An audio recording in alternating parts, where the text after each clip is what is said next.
সেইখানেতেও জায়গা নাই। এমন জায়গায় আসিয়াছি যে জায়গায় তো শান্তি নাই। এমন জায়গায় আসিয়াছি যে জায়গায় তো শান্তি নাই।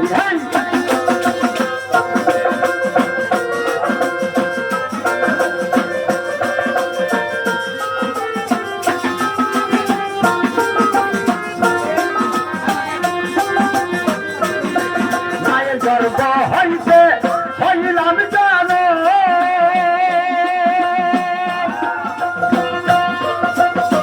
ধীরে ধীরে বাড়তে গোলা গেল দেহেরই গঠন। মায়ের গর্ব হইতে হইলাম জানো, ধীরে ধীরে বাড়তে গোলা গেল দেহেরই গঠন। হাঁটিতে চলিতে গোনারি, চলিতে গোনারি, বারে বারে আসার খাই। এমন জায়গায় আসিয়াছি এ জায়গায় তো শান্তি নাই। হাই, এমন জায়গায় আসিয়াছি এ জায়গায় তো শান্তি নাই।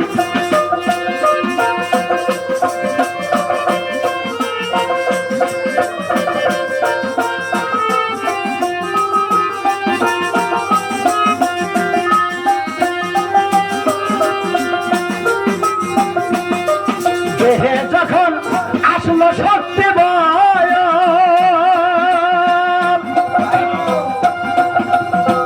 ধীরে ধীরে নফসাম মারা হইল সবল। হায়রে হইল সবল, আমার দেহে যখন বাড়লো সত্যি ভয়, ধীরে ধীরে নফসাম মারা হইল সবল। কামিনীর সঙ্গ নিলাম, কামিনীর সঙ্গ নিলাম, সেইখানে তো ধরা খাই। এমন জায়গায় আসিয়াছি এ জায়গায় তো শান্তি নাই। এমন জায়গায় আসিয়াছি এ জায়গায় তো শান্তি নাই।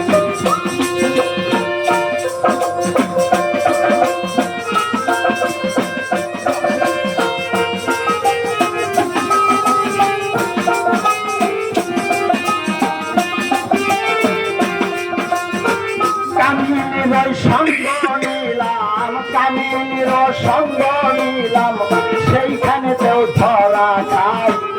এমন জায়গায় আসিয়াছি এ জায়গায় তো শান্তি নাই। আমি এমন জায়গায় আসিয়াছি এ জায়গায় তো শান্তি নাই। বারে মনসুরের বাবার নাম ছিল মনসুর ইবনে মনসুর। আপনারা তার জীবনীটা পড়ে দেখেন, বাবার নামও মনসুর ছিল আর মনসুরের নামও মনসুর ছিল, তাই বলা হয়েছে মনসুর ইবনে মনসুর। কিন্তু যখন শাস্ত্রের ভিতরে ঢুকে গেল তখন তার বাবার নাম এক একজন এক একটা দেওয়া আরম্ভ করে দিল। কেউ তাকে হাশেম পাগলা বলল। এর প্রথম প্রশ্ন যা ছিল আশা করি এটা বাতাসে উড়িয়ে গেল। এই মনসুর হেল্লার 18টা পার্ট আছে।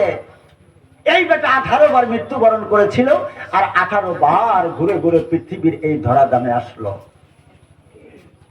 হাই সোনার ভাই, সে মনসুর সম্পর্কে আমাকে জিজ্ঞাসা করে যায়, ভাই মুসলিম মনসুরের জন্ম বৃত্তান্ত চাই। তবে আমি আশা করেছিলাম যখন সভাপতি এবং ময়মুরব্বীরা বাছনি করে দিল যে দুইজন দুইটা পাঠ নিয়ে কিছু গাওয়াই ভালো, এই বেটা প্রশ্নের অপেক্ষায় রইল আর আমাকে কিছু প্রশ্নও করে গেল। এরকম করে একটা আসরের টেসি মাইরে দিল।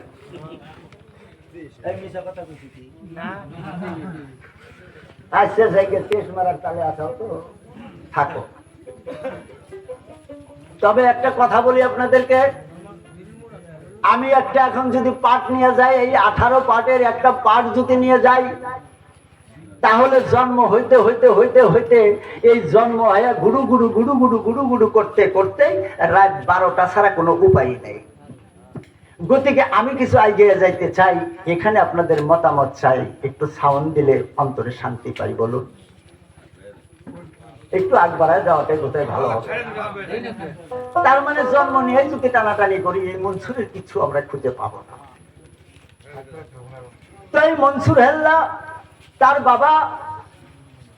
বাবা আল্লাহর কাছে আশা করেছিল মাওলানা বানাবো। এই মাওলা মানে আপনারা জানেন কি? এই যে মাওলানা গুলো আছে, এই মাওলানার আসল বাংলা মিনিংটা আপনারা কি জানেন? যদি আপনারা জানতেন তাকে মাওলানা বলা হতো না। যার জন্য জানতে হয় মাওলা মানে প্রভু, মাওলা মানে মালিক, মাওলা মানে গরাকি, মাওলা মানে owner of the family, head of the family, যাকে বলা হয় প্রভু। অর্থাৎ মাওলা আনা, অর্থাৎ আমার প্রভু। বোঝা যায়? মাওলানা শব্দের মানে হচ্ছে আমাদের প্রভু। তো যাই বেটারা, তোরা আমাদের প্রভু, বেশ ভালো কথা, থাক নাকি? তাছাড়া কি করবো আমরা? ওরা ডিগ্রি নিচ্ছে, মাওলানা পাস করছে, একটা উপাধি দিছে, তারা আমাদের প্রভু হয়েছে। আমাদের ইসলামের অনেক কিছু তারা শিখাইতেছে, তাদেরকে ধন্যবাদ। আমি ওদিকে যাই না। মনসুর হেল্লার বাবা হাশেম পাগলা ছিল, মনসুর ইবনে মনসুর ছিল। আল্লাহর কাছে বলেছিল মাওলানা শব্দের মানে হচ্ছে জ্ঞানী। মাওলানা শব্দের মানে হচ্ছে জ্ঞানী। শুধু খালি কিতাব কোরআনের দলিলের জ্ঞানীকেই মাওলানা বলে না। আল্লাহ যাকে জ্ঞানী বানায়, সর্বশাস্ত্রে সর্বদিকে যে জ্ঞান অর্জন করতে পারে, ওই বেটাই পৃথিবীতে মাওলানা হতে পারে। তবে আল্লাহর কাছে বলেছিল, মালিক সাহেব, আমি তোমার কাছে একটা সন্তান চাই, যে সন্তানটা একটা জ্ঞানী সন্তান পৃথিবীর বুকে পাই। সে যখন